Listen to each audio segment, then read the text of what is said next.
I got a call from a buddy of mine up in Missouri. He's a minister up there, and he wanted to know. He called me on a Monday night, and he said, "Do you want to co-teach a class with me on Zoom?" And I said, "Sure." I said, "What do you want us to study?" And he said, "Well, I've been thinking about Habakkuk."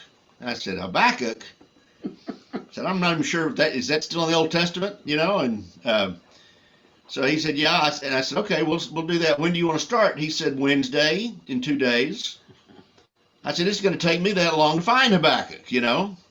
So I'm curious. That's why we're doing Habakkuk, because it turned out to be really a marvelous study, even though it's a very short little 3-chapter book. So I'm curious, and I don't have you on, I'm looking at everybody here, which means I can't see anybody. So I'm just curious, though. Ron, you can tell me about the reaction here. Um, how many of you read Habakkuk to get ready for class? Just sort of raise your hand or wave or whatever. How many of you? So you're getting most of the hands up. Okay, that's great. But before that, how long had it been since you read Habakkuk? Be honest.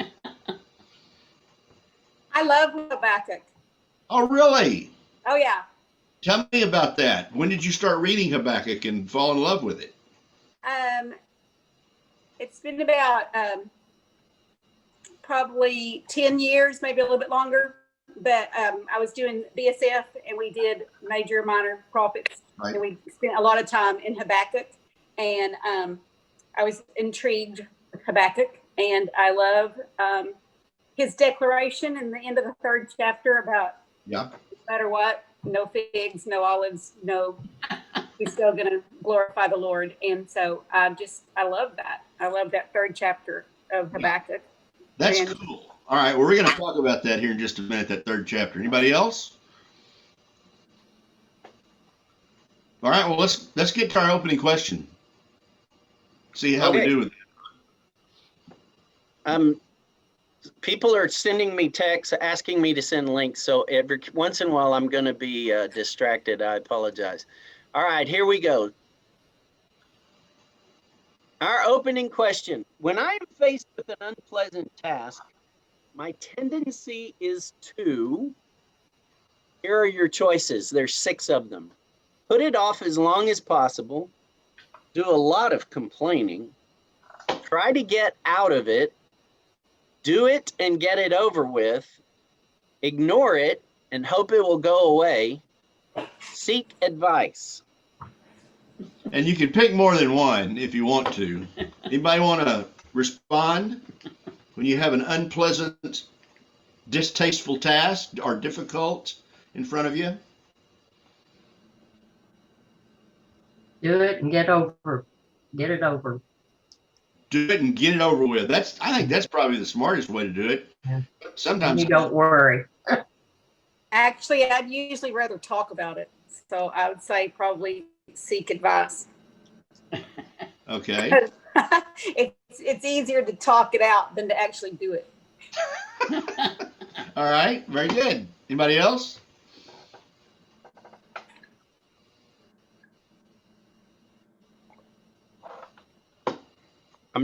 I'm trying to let you all talk. Seek advice while postponing it. Seek advice while postponing. You know, there are lots of different kinds. There are different kinds of unpleasant tasks, right? There are unpleasant tasks that, you know, we may or may not have to do, and then there are unpleasant tasks that we absolutely have to do.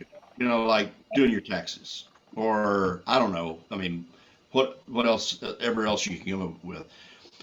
The ones that you absolutely realize you're not going to get out of, you're going to have to do it. Those are the toughest. And that sort of leads us into, does anybody else have any comments or questions about that? I'm a postpone it kind of person myself. Put it off? Yep. Hope. What about hope it'll go away? What about just maybe if I ignore it, it won't? Okay, I'll add that to my list. All right. Well, we're gonna jump right into Habakkuk here and deal with all of the very first verse tonight. And that's it. And don't worry, because we're going to get do a lot more than that in the weeks to come. But I want us to get a sense of what's going on here at the very beginning. And then we're going to talk a little bit about some of the really unique aspects of Habakkuk. But let's go ahead and just read the first. I gave it to you in several different translations. I even gave you a link if you want to go to the page and look at more translations. Ron, you want to read those to us? I do. So the first one is the New International Version. It says, the prophecy that Habakkuk the prophet received. New Living Translation. This is the message that the prophet Habakkuk received in a vision. The English Standard Version. The oracle that Habakkuk the prophet saw. The New American Standard, the American Standard. The burden which Habakkuk the prophet did see. New American Standard, the oracle which Habakkuk the prophet saw. Christian Standard Bible. That I don't think I ever used that one in a worksheet. The pronouncement that the prophet Habakkuk saw. I think that's it. Okay. Now I left a couple out. One is translated as the revelation, which sort of reminds you of John in Revelation when he says that he was worshiping on the Isle of Patmos on the Lord's day, and he saw all this stuff, and the angel that was giving him the message said, write this down on a scroll, and so you can tell everybody. So revelation is another word. So what is that? 4 or 5 different words that we have here? Yes, you have message. Excuse me. You have prophecy, message, oracle, burden, and pronouncement, and then revelation is what you just talked about. Right. Does anybody notice, any of you that maybe have spent much time reading the prophets, notice something that doesn't seem to be there? And I realize this is one of those questions that you may not. Ron, do you notice something that doesn't seem to be there that's usually in some of the other prophecy? Okay. We just covered the translations that were on the worksheet. I don't know if you've seen the worksheet or not. So Danny, your question is, what's missing? Yeah. The word of the Lord. Yeah. That's interesting, Ron. Why do you think that's not there? It just doesn't seem to be there. This is one of the very unique things about, and I'm going to tell you all in a minute what I think about the way that this happened. It may have happened differently than that, but many of the other prophecies say the word of the Lord came to, and the word of the Lord came to, right? Right. But here it's not. This is a burden. This is a message. This is a oracle. And then if you go to the end of the little verse, it says that it's something that he received. Sometimes it says it came in a vision, right? Right. Sometimes it says it was something that he saw. So I want to lay something out for you guys, and I want you to think about it as you read and maybe take another look at Habakkuk over the next week or so. There are lots of very unique things about Habakkuk as opposed to some of the other prophecies. Maybe we should work down the worksheet a little bit. Oh, you just took it off, didn't you? I'm sorry. Yeah, but I can put it right back up. If you don't need to, because there's not a lot on it. Okay, based on these different translations, what did Habakkuk get and how did he get it? And then it says personal information on Habakkuk. So what he got and how did he get it? What we've sort of already talked about that, right? Right. He got an or an what's a pronouncement, a relation, right? And how did he get it?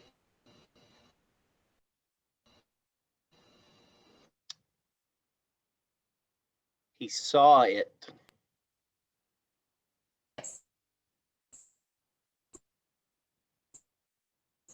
Now this is unique. This is interesting. Next week we're going to talk a little bit more about history, but and and how all this fits and why it's important to understand a little bit about history.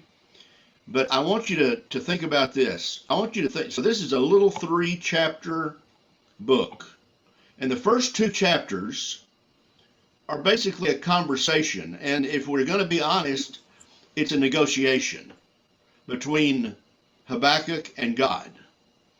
And it starts with Habakkuk making a bunch of statements, some of them sort of incendiary about the way things are being handled, sort of indicating maybe that God might not be handling them appropriately.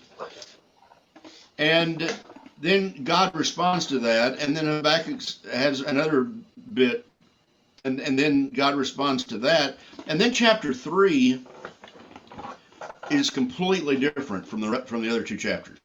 Chapter 3 is like a psalm. It is a psalm, really. So I want to suggest to you, so getting on into the what we know about Habakkuk, the truth is we don't know very much about Habakkuk at all. In many of the other prophets, it'll tell us the prophet's name, and it'll tell us who his dad was, and it'll tell us who the king was when he was when his ministry was, when he was ministering to Israel or to Judah. And there's all kinds of information that you get. We don't get that about Habakkuk.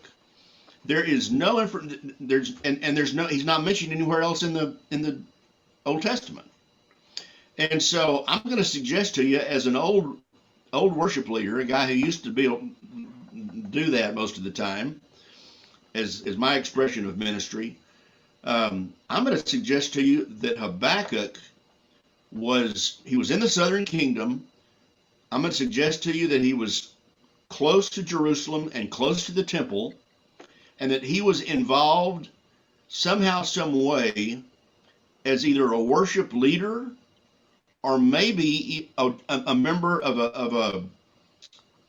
a temple choir that would be involved in temple worship. Because what we have in Habakkuk is this is how it's so unique from several of the others, or all the other prophecies, is that we have, in a sense, the writing that we would refer to as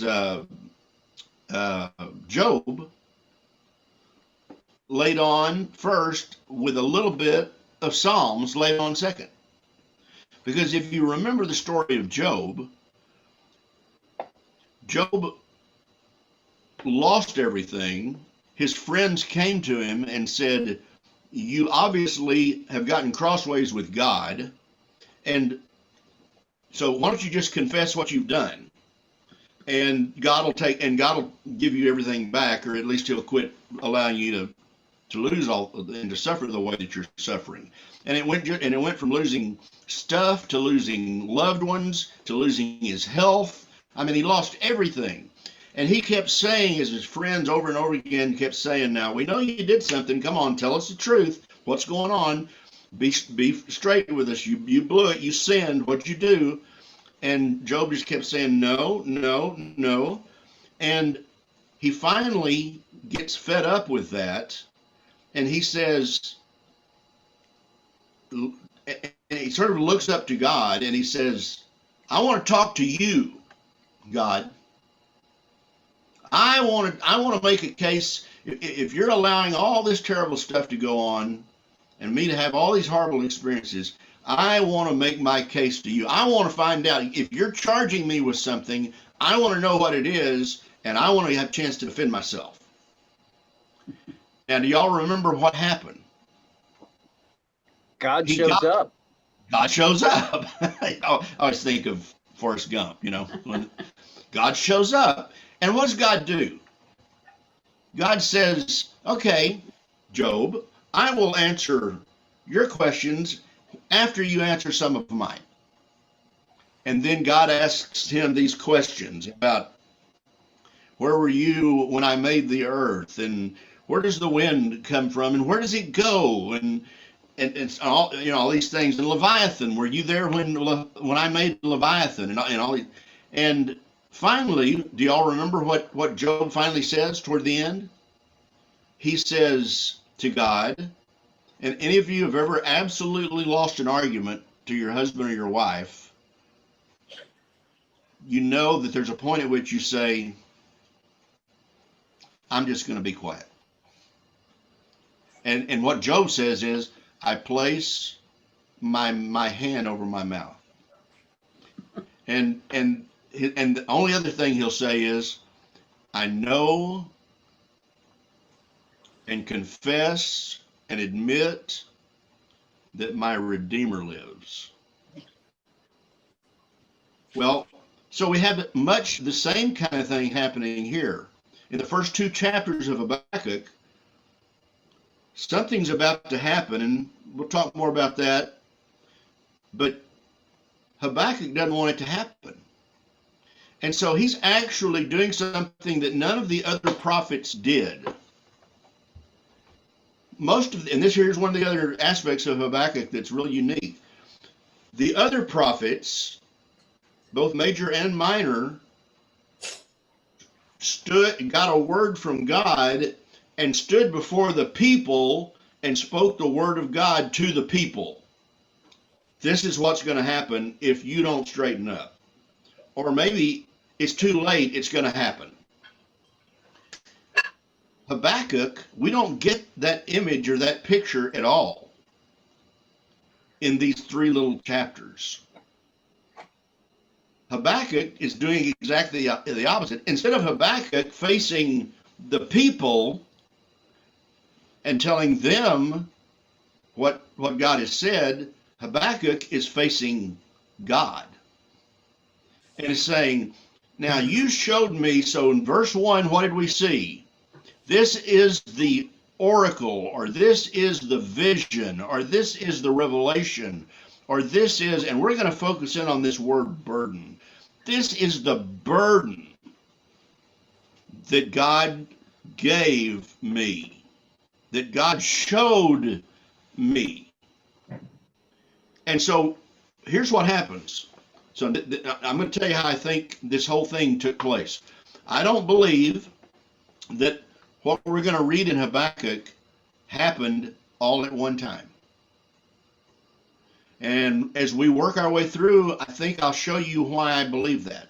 Why I think it happened over a period of time. Now, I don't know whether it was over a period of days. Could have been a couple of weeks, might have been a month or so, or 2. You don't know. We don't know.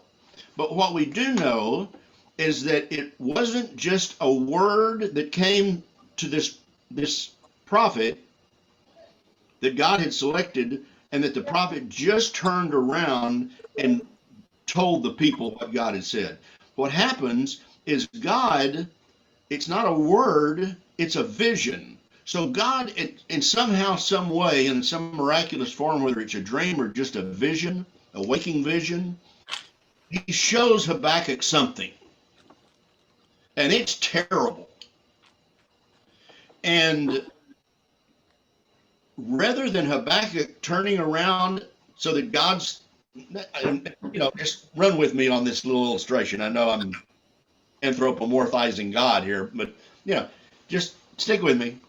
He turns back away from God and faces. He doesn't turn and face the people and say, "Here's what God just showed me, and this is what's going to happen." Instead of doing that, after God has showed him this vision, what does Habakkuk do? He continues to face God and look him in the eye, so to speak,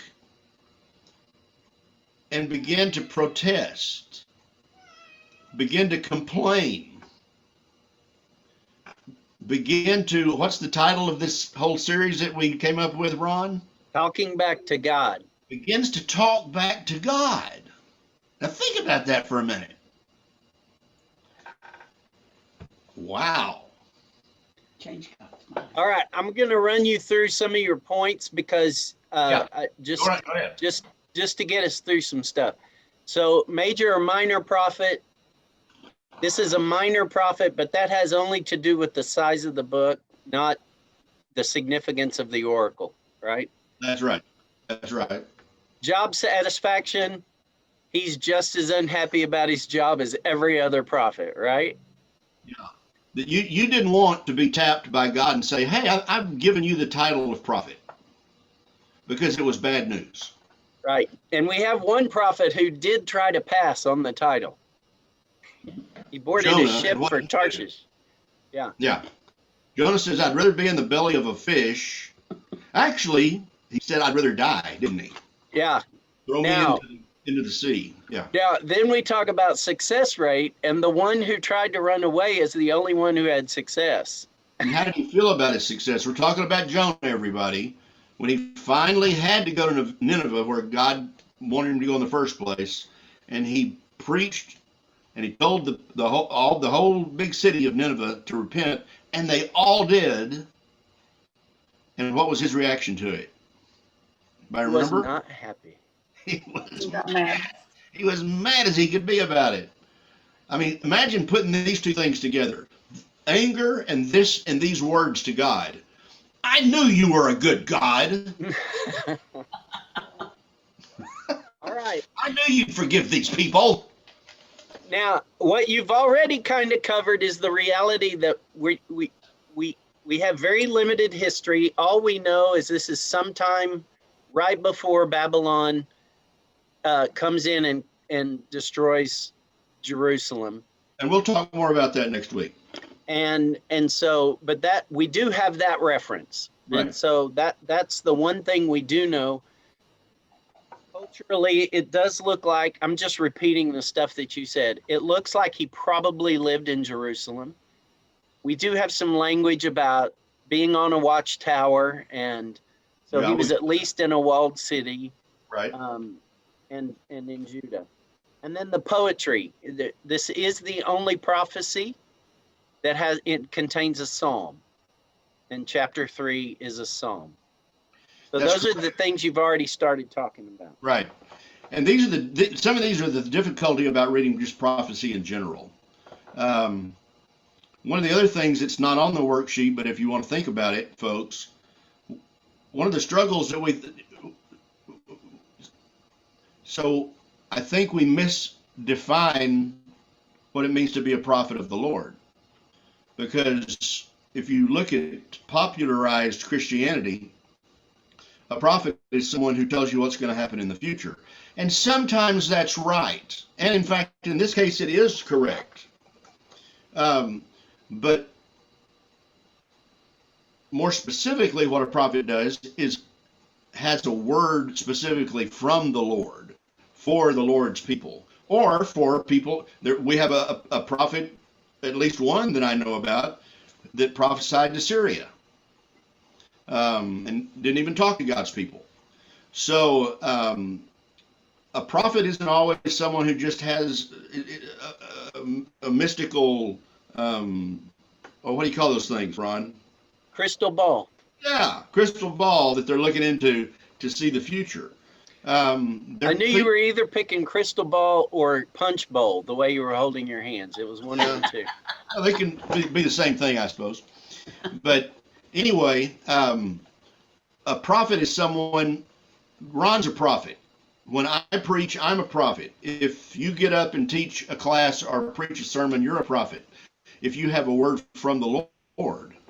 And so one of the difficult things about reading prophecy is people want to assign a first fulfillment. In other words, there's something that's going to happen right away for that group of people that are getting the message the first time.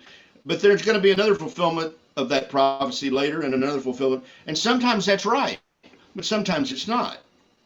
And so these are just things that make prophecy a struggle and a challenge to read. Excellent. Danny, we're at 7:41, so I'm going to push us on through the worksheet so we can answer questions. Okay. So your closing is putting a bow on it for now, burden or blessing. How do you feel about the burden of being a Christian, or is it pure blessing? So I want you to think about that. I'd like to get, hopefully we'll get some questions, but we need to probably go back and let me share with you that this idea that this was a burden, that this was for Habakkuk a hard thing. He did not want this vision. He did not want to be the person that told the people what was about to happen. And in fact, he didn't want it to the degree that he was actually willing to try to talk God out of it. And that's what he's going to try to do.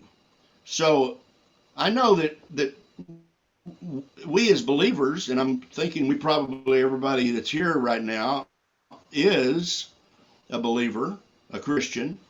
I know we tend to think in terms of our Christian walk as being just, sort of one blessing after another, and that's true. But what is it about the call of Christ that is both a blessing and a burden? And do you feel both of those things when you think about your walk with the Lord?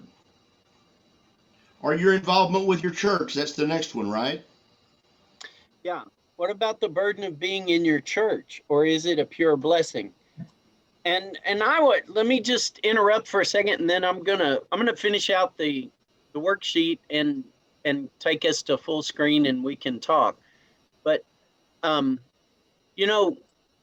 Abraham argued with God. Moses argued with God. And both of them felt a burden. They felt a weight in following God. They were responsible for people. They were responsible for the future of a nation. And this prophet Habakkuk is wrestling with trying to understand what God is doing in the world, especially with the people of God. And because he's wrestling with that, that is truly a burden. And frankly, there are many ways I feel a huge burden, especially in 2020. So I do relate to this. I hope we can not just want to jump to the feel-good kind of Christianity that says our faith walk is always pure blessing. Jesus did say, blessed are the poor in spirit. They have a burden. Blessed are the mourners. They have a burden. Blessed are the persecuted. They have a burden. He also said, I am sorrowful. He was burdened to the point of death. Father, let this cup you put burden pass from me. So Habakkuk, Jesus, perhaps we feel burdened. So I'm going to stop the screen share and take us to full screen.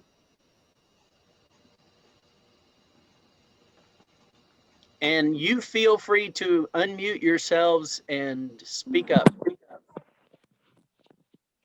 Thoughts, questions, comments? I know we haven't gotten very far into this yet, but I'm curious as to what you're thinking, or if you need clarification of anything.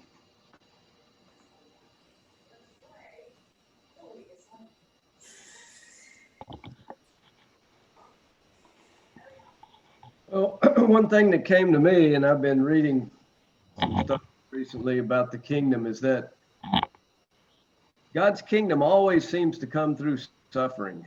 And as 20th century or 21st century peoples, suffering is something to be avoided. It's not something to be embraced or we feel is necessary to pass through to get to a better place. We would rather go around it. It's kind of like you said, what do you have when you have something you don't want to do? Do you just put it off forever?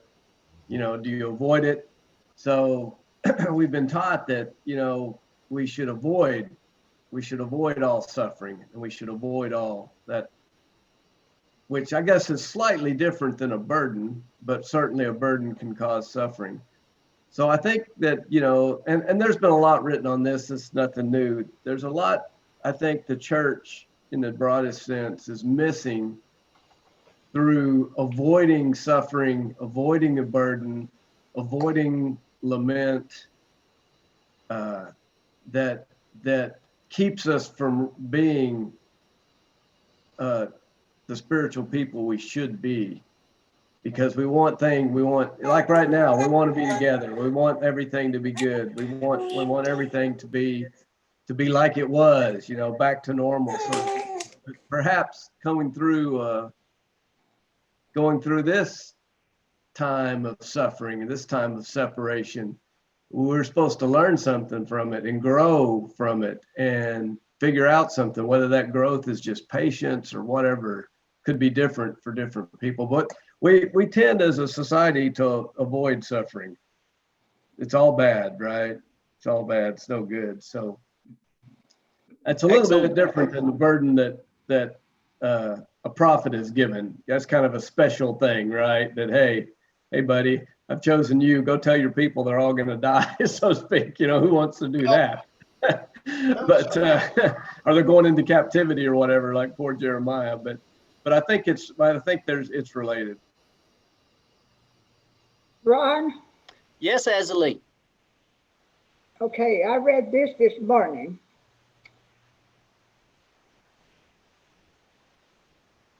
It's by Lucy Swindoll. We need to recognize the vast difference between mere inconvenience and major catastrophe. Nobody ever said life is easy or trouble is free or with problems. Okay. In the scriptures, it says, praise God in all circumstances. Now, when someone happens really bad, it takes long for God to ease their circumstances when someone is sick or someone dying. But in the long run, if we allow it, God will subdue our pain. Now, Absolutely. Jesus said that, okay, if it let this cup pass from me, but not as you, but Jesus didn't like it, but he did it. We don't like it when we get sick, but we lie down flat of our back and look up at God. I like for us to prove our unity with God, to let him subdue our pain. Absolutely. I think you're absolutely right. But Habakkuk takes 3 chapters before he gets to that point. So what Brad's encouraging us to do, and what I hope we'll do, is go ahead and walk through the painful time and wrestle with it just like Habakkuk and Jesus do. Then we'll get to the good. We'll get to the good place. Ron, the question, burden or pure blessing, for me, I find the deeper I love, the heavier the burden, the greater the blessing. Yeah. It's like it is all just a continuum. That's very good.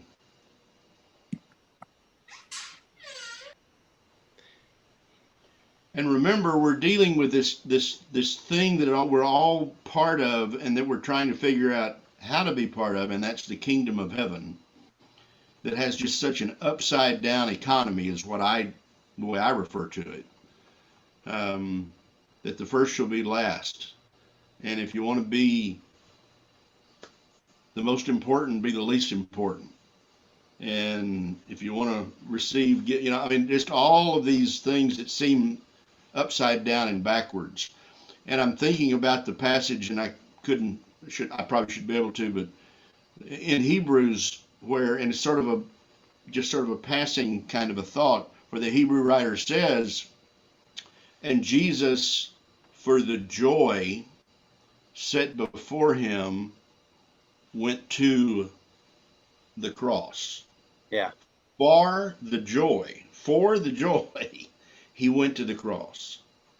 These are things that are kingdom of heaven things that people who are not part of the kingdom of heaven can't conceive of. And sometimes, because we are so closely attuned and we live in this world, sometimes we lose sight of that as well. And that's the, I think the passage that I want us to quit on, Ron, is really not even on the worksheet. Okay. But if you want to write something down or remember it, I'm thinking about what Jesus says at the end of Matthew 11. I believe it's about verse 28. It is. When what does he say? He said, my yoke is easy and my burden is light. So that's exactly right. He doesn't say, come to me and you will have no burden. He starts out by saying, are you weary? Are you tired? Is your burden heavy? Come to me. I have a burden as well for you, but my burden's light. Now, someone that's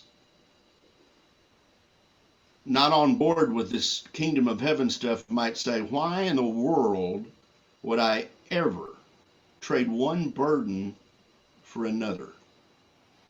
And the answer to that question is, the only other choice you have is to stop breathing. Mm.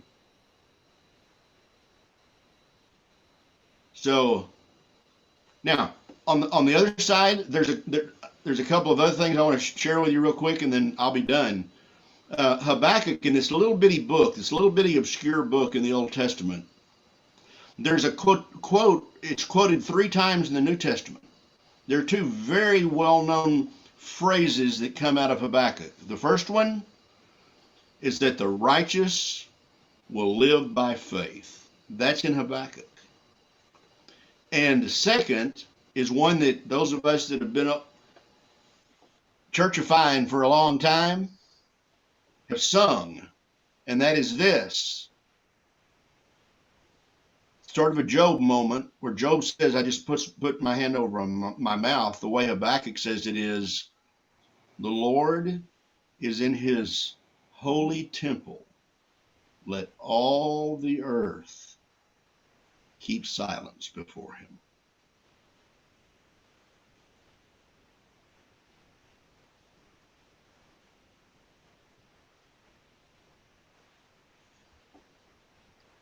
We still have 6 minutes. Any comments, thoughts, reactions, questions?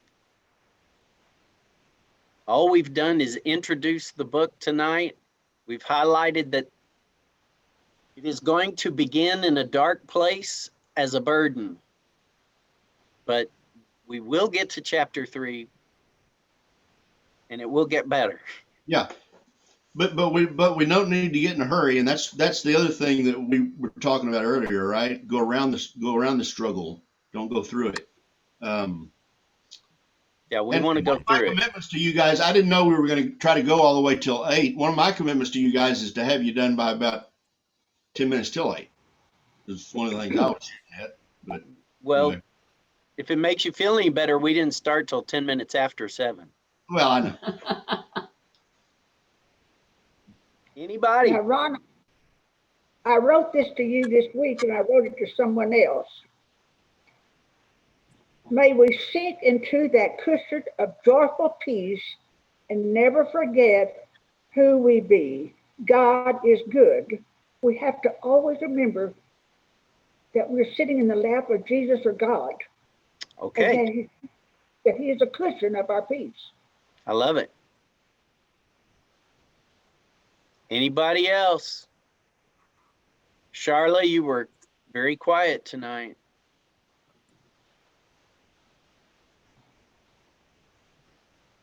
Well, I was just saying, Athalie sent me that verse, the Lord is in his holy temple, earlier this week. And so I responded to her that is how George and my wedding started, they sang that. We had about a 40 people choir, and they sang that before the service started. And so anyway, I just enjoyed hearing that because it was a fond memory of mine. That's beautiful. And isn't it amazing that out of this little bitty obscure book, Did you know it where comes, came from? that's where that comes from. I want to read 42:6, Isaiah 42:6. Okay. Lead them in paths they have not known. I will make darkness light before them and crooked things straight. These things will I do and turn them and not forsake them. Okay.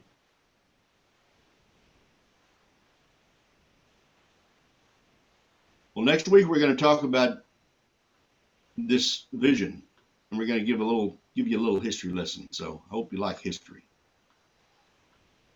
Is there a worksheet that we could, did I miss getting that worksheet? Was it published somewhere? Yeah, it was in the email that I sent out last night. There is a link to it.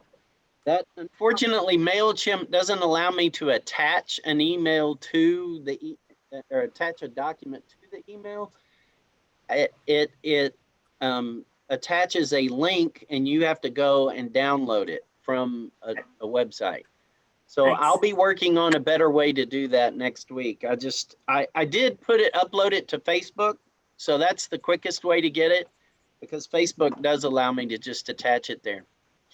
Someone sent me, Neil sent to us something I've been dwelling on. What would we have today if it were only what we thanked God for yesterday? What would we have today if it were only what we thanked God for yesterday? A saying I've been thinking on lately. Yeah, that's good. I would My be favorite. thanking God for my air I breathe. Well, I know this Right, may Mom? sound counter whatever intuitive, but I would be thanking him for Zoom. I mean, who would have ever thought that I would be grateful, that we could be grateful to not get to meet together. Yeah. Now, I know that's not, I'm not saying that the way we're comfortable with it, but that's sort of where we need to be. Yeah. If this is the best we can do, if this is what we can do, then this is good enough and God can get it done with this. Yep. Mom, did you say something? No, that was my favorite saying about thanking God. Did we thank God for today for what he did yesterday? Yeah. It's beautiful. All right. It's